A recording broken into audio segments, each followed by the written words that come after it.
You're listening to The South Stands, a Buckeye football podcast by Ohio State fans for Ohio State fans on Apple Podcasts, YouTube, Spotify, and SoundCloud. Welcome back to The South Stands, a Buckeye football podcast by Ohio State fans for Ohio State fans from the West Coast. I'm your host, Zach Moore. Today is Wednesday, November 24th, the day before Thanksgiving, and I'm very happy to be joined once again by fellow South Stands contributor Paige Van Horn, this time from the Chicago area. Is that right, PVH? How you doing, my friend? You got it, buddy. Back in the good old Midwest. I might even get in the car and drive to Ann Arbor. You never know. All right.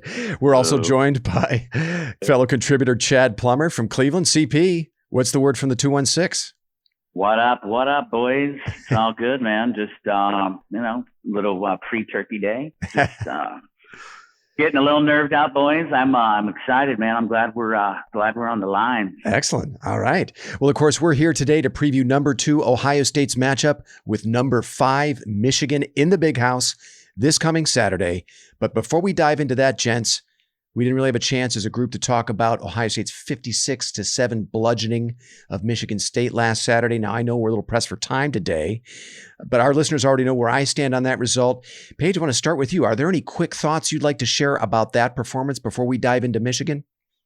Could that be the greatest half of football that the Ohio State Buckeyes have ever played, offensively and defensively? Like, it would have to be up there. Yeah. The only other comparison I have at the top of my head right now is the Big Ten title game against Wisconsin back in 2014. But this was more impressive than that. It was insane. I mean, they could literally score at will. The only thing that was going to stop them were themselves. And then like you start coming up with the mercy rule, thoughts, like literally like, is this little league? Can we just stop this? Because this isn't even funny anymore. It was just so bad. Like, oh my gosh, they were just firing on all cylinders. It was awesome to see. So my only thought is, let's keep it up, man. Don't let your foot off the gas here. Let's see that Buckeye team. That's the Buckeye team. Obviously, we want to see moving forward. That was just awesome. Chad, how about you? Any thoughts from last Saturday's performance against Michigan State you'd like to share? Well, I'll tell you what, first and foremost, my big thought is that, for a while, I can't remember the last time where I was actually high-fiving, having a great time, and at the end of the first quarter being like, yeah, this is awesome. I was like, I don't know what this feels like. But I think both sides of the ball we executed very well. I mean, and when you hold that running back to what was it? Walker the third yards rushing. So that made me kind of feel a little warm and fuzzy. I mean, we're making strides on the defense, and I think that was pretty nice way to step up there. So, that's a long ways to go, but we're getting there. So, when it really matters, I think we're going to be hitting on all cylinders. But I mean, CJ Stroud, our receivers, our offensive line. We dominated. Yeah. And it was nice. Yeah, it was really nice to see. It was a lot of fun to watch. 2 weeks in a row, basically, of just kind of kicking back, relaxing, and enjoying the show without virtually no stress. And I had said to you guys on our pod last week, during the week, that I felt it was important for the Ohio State defense to play well, even though it didn't matter against Purdue, and it probably wouldn't have mattered against Michigan State if the defense had turned in kind of another clunker, because I think that the offense was just that good. Ohio State was going to win either way, but I was really happy to see the effort and the energy from the defense, right? That's what really stood out to me.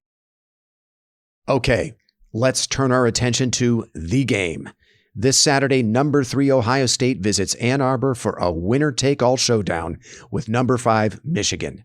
The East Division crown, a spot in the Big Ten title game, and more than likely a spot in the college football playoff are all on the line in this game.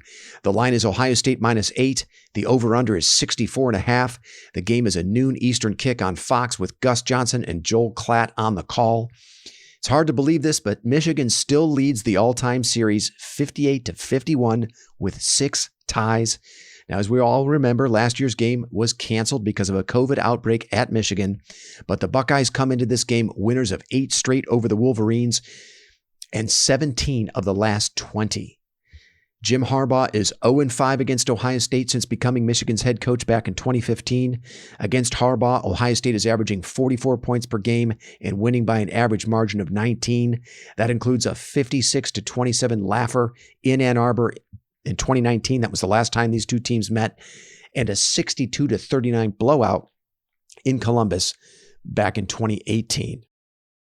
However, many of the experts will have us believe the 2021 edition of the Wolverines is different, and it just might be Jim Harbaugh's best team since he's come to Michigan. And looking at the Pro Football Focus team grades, they actually like Michigan quite a lot. Michigan is 5th nationally with a grade of 93.1 according to PFF. That's only 3 spots behind the Buckeyes, who are 2 nationally with an overall grade of 94.3. Now, Michigan fans will tell you the identity of this team is its defense, and it's under new leadership now with Mike McDonald, who came to Ann Arbor during the offseason from the Baltimore Ravens. So no more Don Brown at Michigan. And PFF really likes the Michigan defense. They have it rated number 2 overall, just behind Georgia with a grade of 93.1. I want to dive a little deeper into the stats for the Michigan defense, but before we do that, I want to just mention Michigan's 11 previous opponents and where they currently rank in total offense. I'm actually not going to mention the opponents by name. I'm just going to mention where they rank in total offense. 26th, 110th, 36th, 119th, 75th, 17th, 112th, 45th, 122nd, 84th, and 50th. So not exactly the murderer's row of offenses that Michigan has seen so far. And the best of those offenses, number 17th, that was Nebraska. Pretty good offense in Nebraska, and that was actually a very close game. Michigan was very fortunate to win that. That game was played in Lincoln. Michigan escapes with a 32-29 win. They took advantage of a late Nebraska turnover to kick the game-winning field goal in the closing minutes of that game. But Nebraska moved the ball on the Michigan defense in that game. I believe they finished with over 430 yards of total offense. So that's just something to keep in mind as we dig a little deeper into the stats for the Michigan defense. Now, they come into this game ranked 10th in total defense nationally, giving up 306 yards per game. They're 10th in defensive yards per play, giving up 4.67 yards per play. They're 7th nationally in scoring defense, giving up about 16 points per game. They're 31st in rush defense, giving up 128 yards per game. So not quite as stout against the run as I would have thought. They're 8th against the pass, and this is where they really excel. Michigan, 178 yards passing per game. Now, this is where I thought the stats were a little interesting. Michigan, while they have 2 very good edge rushers in Aiden Hutchinson and David Ojabu, you would think they'd be ranked a little higher in sacks. But they rank only 37th nationally in sacks with 29 on the season. I thought that was a little surprising. Also, the Michigan defense, only 95th nationally in tackles for loss. They're averaging about 5 tackles for loss per a game. I found that a little surprising. Also, Michigan only 90th nationally in interceptions. As a defense, they only have 7 interceptions this season. They're 22nd nationally in forced fumbles. Funny enough, that's tied with Ohio State, but on the whole, this is a defense that, isn't as disruptive as some of their other numbers would suggest. And funny enough, Ohio State actually, as a defense, ranks much higher both in sacks, tackles for loss, and interceptions. Ohio State is 9th nationally coming to this game in sacks. They're 19th in tackles for loss as a defense. They're 30th in interceptions with 11 on the season. And as I said, they're tied with Michigan in forced fumbles at 22. So funny enough, and you wouldn't know this looking at some of the other numbers, it's Ohio State that actually comes into this game with the more disruptive defense when it comes to getting after the quarterback, getting into the backfield, and forcing turnovers. Now, among Michigan's top-rated defensive players, according to PFF, are, of course, defensive end Aiden Hutchinson. He has a grade of 93.2. He's Michigan's highest-graded defender. He's also the country's top-graded defensive player, according to PFF. David Ojabu, their other edge rusher, opposite Aiden Hutchinson, he also grades out very well at 84.6. Now, both Hutchinson and Ojabu have registered 10 sacks apiece, and they lead the Michigan defense in pressures. Hutchinson has 53 QB pressures. Ojabu has 36. That's 43% of Michigan's total QB pressures this season. After those two, nobody on the Michigan defense has more than 16. And Hutchinson and Ojabo account for 20 of Michigan's 29 sacks this season. That's 69% of Michigan's sack total. A couple other names I want to mention, and then, boys, I want to kick it around to you to give me your view on what you're going to be watching when Ohio State has the ball against Michigan's defense. Safety Brad Hawkins is another name to watch for the Michigan defense. He's their second highest graded defender according to PFF with a grade of 85.1. Finally, senior linebacker Josh Ross is Michigan's leading tackler with 80 tackles. 42 of those are solo. Ross is third on the team in tackles for loss with 7.5. Okay, Chad, I want to kick this to you. What are you going to be looking for when Ohio State has the ball against Michigan's defense? Well, I mean, it's going to start, I think, up front, obviously, with the offensive line. They've got to be in sync. I thought they played really well last week. I think this defense, obviously, which was mentioned earlier, is probably their strong point. So going to probably be the best defense we've faced all year. So they're going to need to be in sync. Obviously there's going to be a mistake or two made on the offensive line, but let's try to keep the penalties, those things to as few as possible. Right. One thing that's interesting is that this is going to be the first time, I'm not sure if it's the first time all season, but I think it may be that all three running backs are going to be healthy and ready to go. Oh, I like that. That's a good point. On Saturday. So you're going to get Meatball, which I know he doesn't like anymore. Mayan Williams. You're going to have Master T, because we've all seen Trey. He's our base, but he's gotten nicked up a little bit. So I think that's going to keep him fresh throughout that game. And then obviously. What more can you say about that receiving core and both CJ Stroud? I mean, so I think it's going to all start up front, and hopefully that's going to be the framework there, and then just allow us to do what we're going to do. PBH, how about you? What are you going to be looking for when Ohio State has the ball and Michigan's on defense? I think it's pretty simple as I've been thinking about this. And I'm nervous for the game, right? Let's just be honest. My concernometer is way elevated, but I think it's only because of everything that's riding on the game. Yeah. Right. So if I give myself my own advice that sort of I gave you last week and said, hey, just don't think about that, just and remove the uniforms.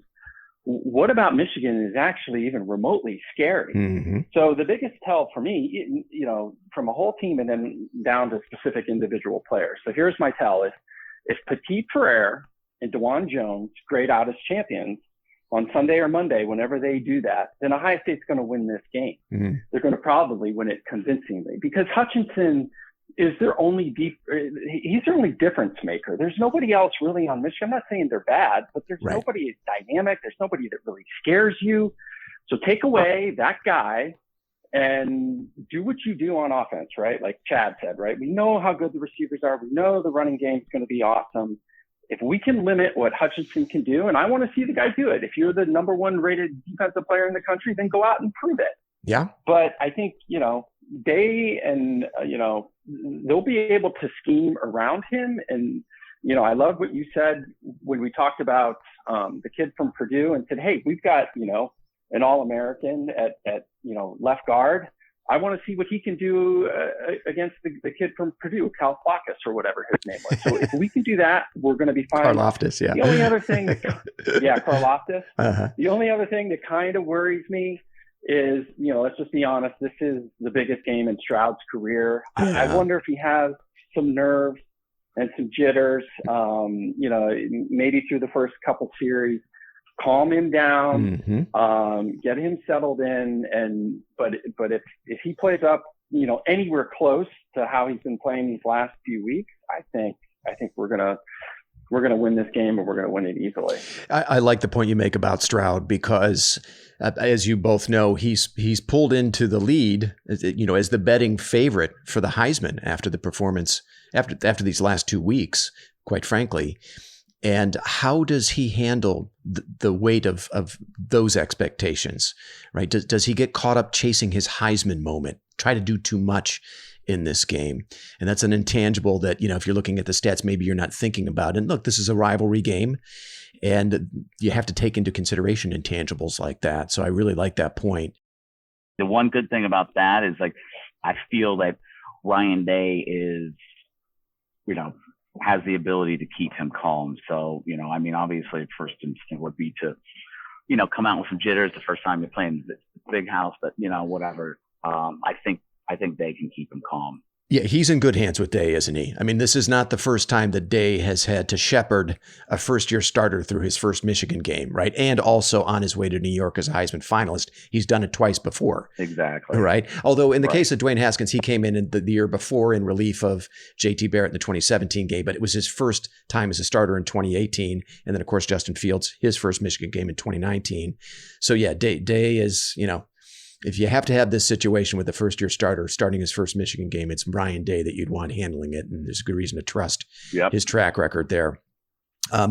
Michigan's other defensive end, David Ojabo, he's no slouch, and I don't think he's quite the technician that Aiden Hutchinson is, and he might even be benefiting from the fact that Hutchinson exists to put up his numbers, but he also has 10 sacks this year, like Hutchinson. Not quite as many pressures. I think I'd mentioned earlier, Hutchinson with 53 QB pressures, Ojabo with 36. But Paige, I like the point that you make. If this really does come down to the matchup with Nicholas Petit-Frere and DeJuan Jones, I don't want to repeat what you said, but just to kind of elaborate on that point, NPF and Jones have given up a total of 3 sacks between them this season, and only 2 other hits on CJ Stroud the whole season. So I think at best, because I'm looking at where does Michigan have a clear advantage in this game, and honestly, I'm having a little trouble finding a lot of them. I think at best for Michigan, this is a strength-on-strength matchup. These two defensive ends against our offensive tackles, I think it's a stalemate. Now, maybe Hutchinson or Ojabo will prove me wrong, but I don't see a clear advantage in this particular matchup. And I think a lot of fans are pointing to this as, hey, this is where Michigan has the advantage. And I wouldn't be so fast to say that, because I think in NPF and DeJuan Jones, you're probably looking at 2 NFL first-round draft picks at tackle. Right? I mean, absolutely. We match up very well in that regard. And then if you want to line Hutchinson up inside, which is what Purdue did with Karlaftis, well, then you got to square off with a Lombardi finalist in Thayer Mumford. So I think Ohio State is, of any opponent Michigan has faced so far this season, Ohio State is very well equipped to deal with that pass rush up front. A lot of talent there, a lot of depth there as well. I'm also anxious to see if there's a little extra something from Earth, Wind, and Fire in this game after the Biletnikoff finalists were announced earlier this week. Purdue's David Bell, Bama's Jamison Williamson, and Pitt's Jordan Addison were named finalists. Olave was the only Buckeye to be named a semifinalist. What an absurdity that is. I mean, that's absurd to me. When you first sent that text and I looked at that, I was like, what in the fuck is this fucking you got to be kidding me. I mean, that is one of the biggest stories of the college football season, is this trio of receivers and how they're all on their way to 1,000 yards receiving. They're going to shatter the record books.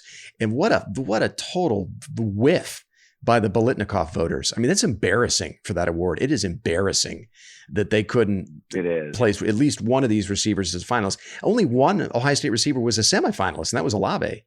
So I just want to see if there's a little extra motivation there for those 3 in this game. I have a feeling we might be reminded about their greatness. They might have a little message for the Biletnikoff voters in this game. All right.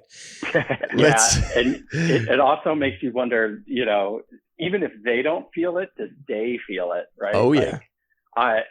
Not that he's holding anything back or, up until this point, but, it's got to piss him off as maybe even more than those players. And he's like, I am going to light you guys up and, just show you what a bunch of fools you are as voters. And who even knows who the voters are? But I can totally see Day taking that personally. So could I. He was asked about that during his press conference, I think yesterday.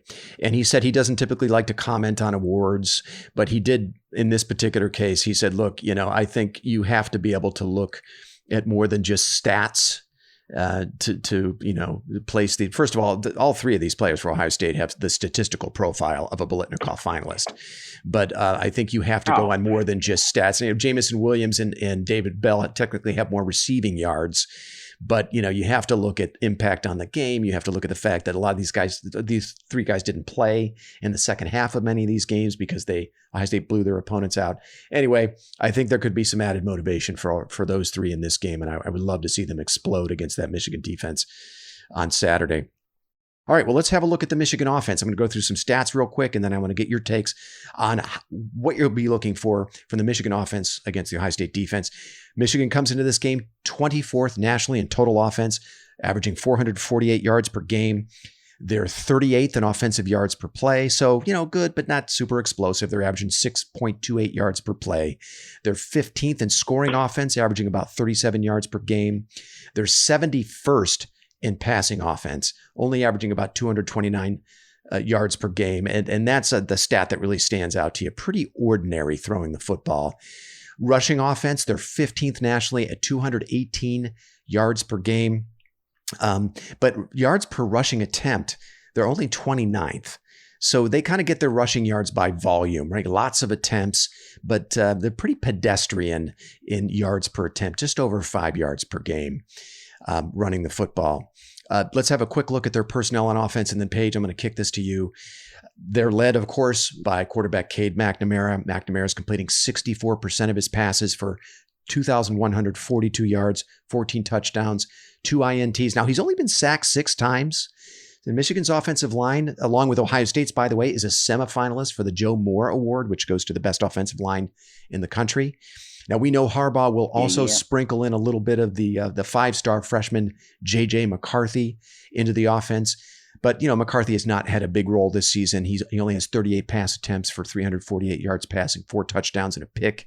And really, McCarthy's probably most notable this season for his fourth quarter fumble against Sparty that allowed Michigan State to take the lead and eventually win the game. So it'll be interesting to see if Harbaugh goes to McCarthy at all in a game of this magnitude. Senior Hassan Haskins leads Michigan rushing with 1,063 yards and 13 touchdowns. He's averaging a solid but not spectacular 4.9 yards per carry. Now, it's unclear if second leading rusher, Blake Corum, will be available on Saturday. Corum has missed Michigan's last 2 games with an injury, but if he plays, Corum's a pretty explosive player. If it were not for the injury, I think Corum himself would likely be over 1,000 yards rushing. At the moment, he has 778 yards rushing and 10 touchdowns. Real quick on the Michigan receivers, and I think this is an area we should really pay attention to, guys. Michigan lost their best receiver, Ronnie Bell, in their season opener. After Bell, they've had no real difference makers at receiver. Junior Cornelius Johnson leads Michigan in receptions with 34, receiving yards with 539, and in touchdown receptions with only 3. So he's Michigan's leader in touchdown receptions with 3. After Johnson, right? After Johnson, it's a group of mostly inexperienced players who've had some nice moments but haven't been very consistent. We remember freshman Andrell Anthony had 6 catches for 155 yards and 2 touchdowns against Sparty. But since that game, Anthony only has 3 receptions. Sophomore receiver Roman Wilson had 2 big touchdown catches against Penn State, but those are his only 2 touchdowns of the season. Tight end Eric All, he's Michigan's second leading receiver with 31 receptions, 324 yards. Now, All caught the game-winning touchdown against Penn State, but that was his only touchdown of the season. And last week against Maryland, Michigan offensive coordinator Josh Gaddis, I think he got a little desperate, to be honest, because he turned to his freshman 5-star running back, Donovan Edwards, for help in the passing game. And now that paid some dividends. Edwards finished with 10 catches for 170 yards and a touchdown, albeit against a pretty dreadful Maryland defense. But I think this tells us a little something, guys, about the state of the Michigan passing game when they have to look to a freshman running back for help in the passing game. So they seem a little desperate for playmakers there. Okay, all that said, Paige, what are you going to be looking for when Michigan has the ball against the Ohio State defense? Are we playing Michigan State again? Because everything that you just described to me is the same thing Michigan State does or did. And how did that turn out for them? Not good. Not well.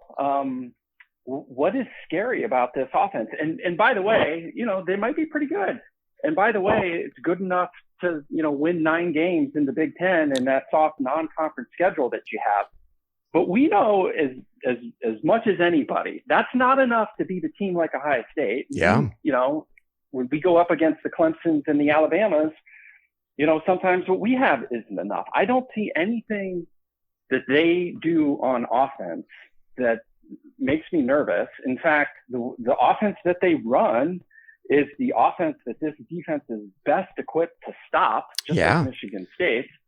So, I do think what will be interesting, though, is I've read some articles where they're like, hey, Michigan's got to play like a ball control style of offense simply to keep our offense off the field. And I'm like, that isn't going to work, right? Because, you can't go, 3 and out and, be 5 of 16 on third down conversions and expect to beat Ohio State. So he's going to have to pick his poison. So so what am I looking for? I'm kind of like intrigued what kind of scheme Michigan is going to try and run. And it wouldn't surprise me. They're going to do their trick plays and they're going to do their screen passes because they do it every year. But schematically, I think they're going to have to go for broke. And I don't think so. That they're going to be able to do it to beat this Ohio State team, because no matter what, we're going to score some points, and their offense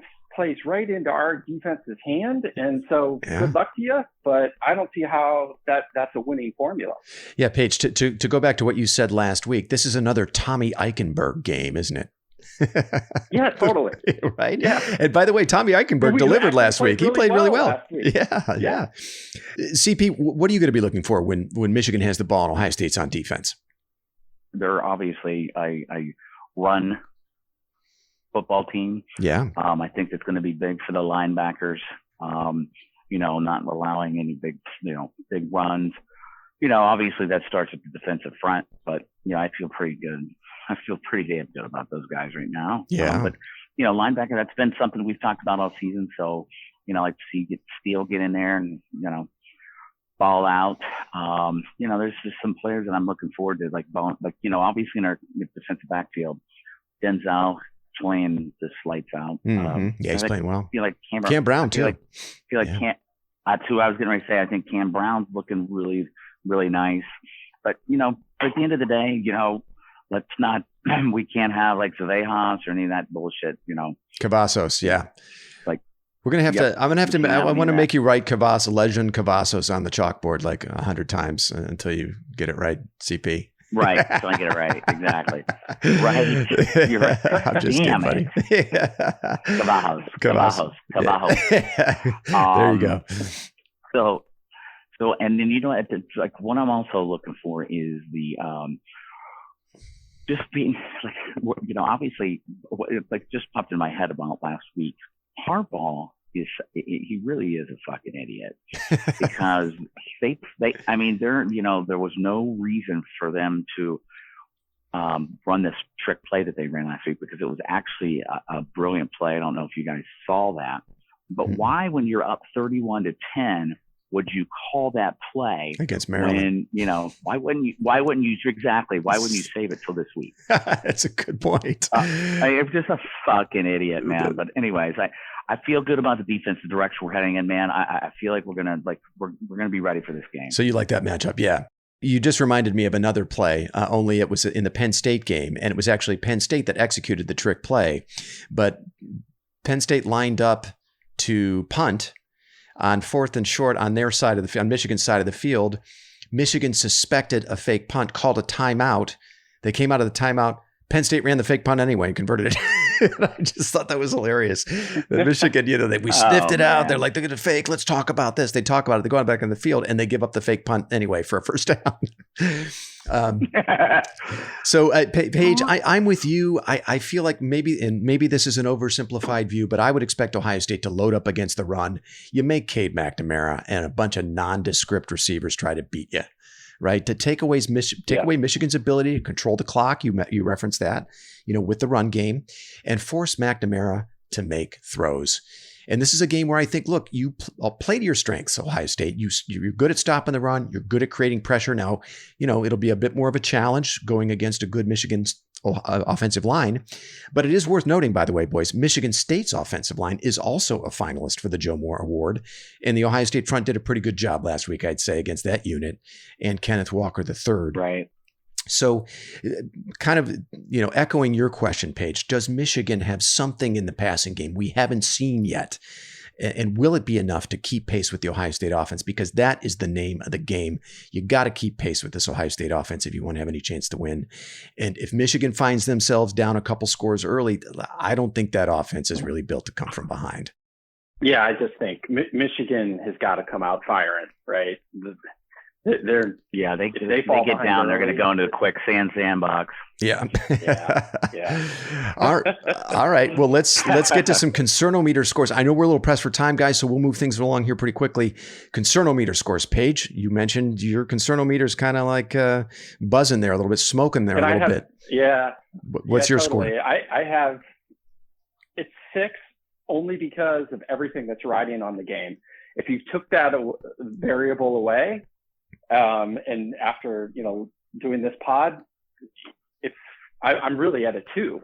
The only reason I'm at a 6 is because something fluky could perhaps happen, and that would suck. I mean, it basically is the end of a Ohio State season. Right. And so, that's why I have this elevated nervousness and that pit in your stomach. But, if you sit here and think about this, I don't really see a whole lot of reason to be much more concerned than a 2. Right. And so what's your official score?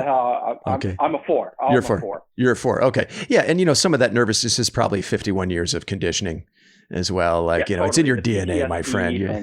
Yeah, exactly. CP, how about you? What's your Concernometer score? When I was responded to the South Stands text about when we were going to do the pod, I was like, I don't want to miss something. Started getting nerved up a little bit Sunday morning when I woke up. As coming off that big win, and I'm like, oh man, we look so good, and this is a big week, and this is really the first year that Harbaugh is kind of like made it publicly known that there's more focus on the Buckeyes now, and they put the count, they put the took copy down, our countdown, right. So only took them 7 years to get there, but yeah. Yeah, good for you, Jim. Right. I guess when you get your ass kicked, yeah, right. Let's run a trick play against Tulsa. But so I want to say that I rarely go over or a 5. Right. But I'm gonna go a 5. A 5. Okay. But that's where I'm gonna stick. I'm gonna stick at a 5. I always get butterflies and twist it up inside there this week, but yeah, okay, I'll good. leave it at a 5. All right, right in the middle of the 5. Paige, you're at a 4. I'm at a 3.5. And I want to. There's a couple things that I said on Sunday's pod. Now I'm nervous. Now you're nervous. Dude, oh boy. I want to repeat just a couple of things I said on Sunday's pod here, because I think they inform my Concernometer score here. Look, to me, Harbaugh is using more or less the same formula this season that he's used since he arrived in Ann Arbor in 2015. Good defense, solid but not explosive running the ball, ordinary throwing the ball. Not bad throwing the ball, just ordinary. And that has not been good enough to win this game. It's not even been good enough to keep Michigan close in many of these games. Paige, you've already referenced that. And if that's all we're going to see from Michigan on Saturday, I'm sorry, I just don't see how the result's going to be any different. And maybe this team can keep it a little closer than the 2018 and 2019 games, maybe. And maybe there are some intangibles. Paige, you made reference to it. Maybe, C.J. Stroud's a little nerved up now that he's a Heisman front runner in many people's eyes, things like that. Maybe Michigan can play the disrespect card. Maybe Harbaugh's able to harness that, right? Remember last year when Michigan had to cancel because of COVID, a lot of people came out really critical of them, accused Michigan of ducking Ohio State. Even Kirk Herbstreit went so far as to say they were, I think he said, waving the white flag. So maybe maybe Harbaugh can harness that and play the disrespect card and have this team playing with an edge. It is a rivalry game, so you have to leave room for that sort of thing. One other thing from last Sunday's pod I want to repeat. Michigan and Ohio State have 6 opponents in common for this season. Rutgers, Nebraska, Michigan State, Indiana, and Penn State, and Maryland. And Michigan is 5-1 against those opponents, outscoring them 194-121. That's a point differential of 73. Ohio State is 6-0. 73. Okay, so just 73. Ohio State is 6-0 against those same opponents, outscoring them 287-85. That's a point differential of 202. So think about that. Wow. 5-1 point differential of 73 versus 6-0 point differential of 202. And of course, the one common opponent that really stands out is Michigan State, who handed Michigan its only loss of the season, and who Ohio State just beat by 7 touchdowns. And that's why I've got my concernometer set at 3.5. So let's do some score predictions here, boys. Paige, I'm going to start with you. Give me your score prediction. The other thing before I do that. Sure, go ahead. Coaching matters in this game. Oh, yeah. Right? Well, coaching matters in general, right? And I actually think Harbaugh is a pretty damn good coach.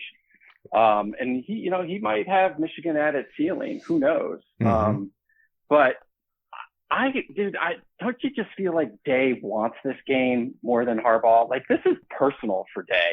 Remember last year he talked about hanging 100 on them after Harbaugh said whatever. Yeah, which was amazing. I just think Harbaugh had accused Day in a press conference or before a Big Ten press conference or during a Big Ten press conference. All the coaches were on it, and I think he had said something to Day about practicing too much or skirting the Big Ten or the NCAA's practicing rules or something. And Day said, "You worry about your own team." And then it was after that he privately said to his team, "We're going to hang 100 on him." Anyway, sorry, go ahead, PBH. Well, so that's the other variable to me in my mind. But yeah, I'm going to go, I'm going to say 49-23. 49-23. Wow. Okay. Wow. 49-23. I like that. CP, how about you? I'm going to say Michigan will only score. I'm thinking 17, but I'm going to say 13. Okay. Michigan 13, Buckeyes 52. 52-13 Buckeyes. Wow. Woo.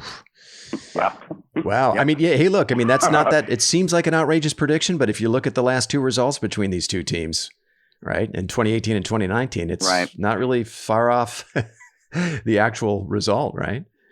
All right, 52-13. Yeah, and look at players like that. Right, look real quick. Look at some of these players like Olave and Garrett and a couple of those guys that didn't get to play this game last year, and this is their last. We're on the brink of college football playoff. I just think these guys are going to want this shit, man. I like it. I have Ohio State 42, Michigan 17. Now, I have a feeling we might see a little more of Travion Henderson in this game. You made reference to this, CP, earlier in the pod, how Ohio State, it looks like they could be healthy, have all three of their lead backs healthy. The coaching staff has been judicious with Henderson's carries recently. Henderson only had 9 carries against Sparty, only 13 the week before against Purdue. And let's face it, frankly, they didn't need Henderson. But it was good that they were, I thought, very smart of them to kind of dial back his workload in those two games because he has been a little nicked up. Now, our friend Bill Landis at The Athletic thinks Michigan might show Ohio State more too high safety looks in this game to keep Olave and Wilson from beating them deep. If that happens, Michigan shows Ohio State a light box. I think it could be a big day for Henderson.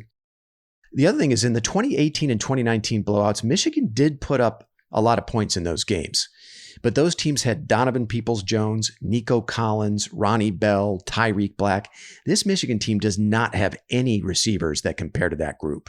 So I think Michigan's going to have some trouble scoring. Close. Yeah, I think they're going to have trouble scoring against, I think, a motivated Ohio State defense that matches up pretty well with what Michigan does well. And I think the one weakness we have, which is pass defense, I don't think Michigan's good enough to exploit that. So Ohio State 42, Michigan 17.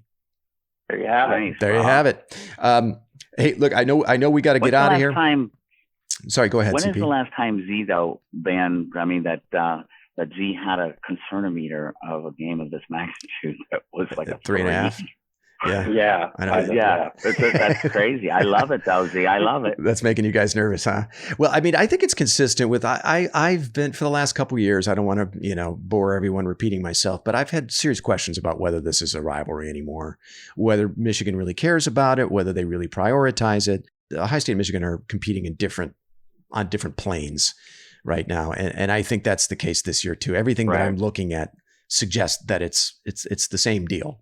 But hey, they could prove me wrong. We'll see. We'll see what Michigan team shows up and what they show us. One other game I wanted to ask you guys about, and then I know you guys have to jump. Auburn, Alabama. Do we think Auburn might have a chance in that game? Alabama's looked shaky Shaky. And this game is Yeah. it's at Jordan Air Stadium, at Auburn. Rivalry game. You know, Auburn has been a thorn in Alabama's side during the Nick Saban era. Bama's a 19.5-point favorite. The over-under is 56. Do we think Auburn has a chance to pull the upset there? What do you think, CP? I tell you what, man, crazier things have happened. I mean, you alluded to it last week. I mean, Bama, that game reminded me of like almost like when they played Florida. And look how bad Florida ended up being. They were horrible. Right. I mean, Florida could have won that game. Yeah. You know, I mean, they had their chances, but like, you know, I mean, this is definitely not a Bama team like that, you know, has the talent. I don't think. I mean, they got a lot of young talent, but it's not comparing to the last couple of years. So right. I think Auburn's their defenses could give them some problems. So you know, did you say what? Did you know what the line was, Z? Yeah, the line is actually a pretty big line. Though it's on the road for Bama, I believe it's 19.5. I just Bama 19.5 minus 19.5. Over under is 56. I think I might take Auburn in that one. Yeah. Okay. PBH, how about you? Yeah, absolutely. I think Auburn's got a shot. I mean, it's a rivalry game. Bama's definitely not looked good. I mean, I haven't watched much Auburn, but 19 seems excessively high to me. Yeah. You know, it's like, what year was it? You know, Bama tried to kick that field goal and Auburn ran it back. Crazy shit happens in 2013. Yeah, I think, you know, yeah, it might be a puncher's chance, but yeah, why not? I'll roll with the Tigers on this one. All right, great. One last thing. Who comes out of the Big Ten West? Right now, Wisconsin's in the driver's seat, but they have to go to Minnesota, play a tricky rivalry game. They lose that game and Iowa wins. I believe that puts Iowa in the game. Who do you guys like? Iowa plays a rivalry game themselves. They play Nebraska on Friday after Thanksgiving. That could be a really fun game to watch. If you had to guess right now, who's your money on coming out of the West into the Big Ten title game? CP? The Badgers. Yeah, you got the Badgers. Yeah. Boring. The boring Badgers. Yeah, I'm with you. I think it's going to be the Badgers too. How about you? PBH? Yeah, it'll be Wisconsin. It's always Wisconsin. Like, they have to redo these leagues. It's just absurd. Like, come on, guys. I know, totally. It's Stop the madness. Death, taxes, and Wisconsin in the Big Ten title game, right? I mean, you can almost... Yeah. All right, fellas. Hey, listen, thanks so much for making the time. I apologize for all the technical issues here. I got a little bit of editing to do here before we post this episode. I want to wish you both... Yeah, thanks for making it happen, bro. Yeah, you're welcome. Thanks for being flexible with your schedules today. I want to wish you both a very happy Thanksgiving. And we will reconvene next week to talk about how Ohio State performed against Michigan.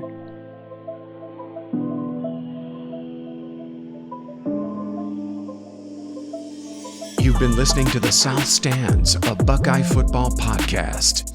You can follow us on Twitter, Instagram, and Facebook, and visit our website at southstandsosu.com.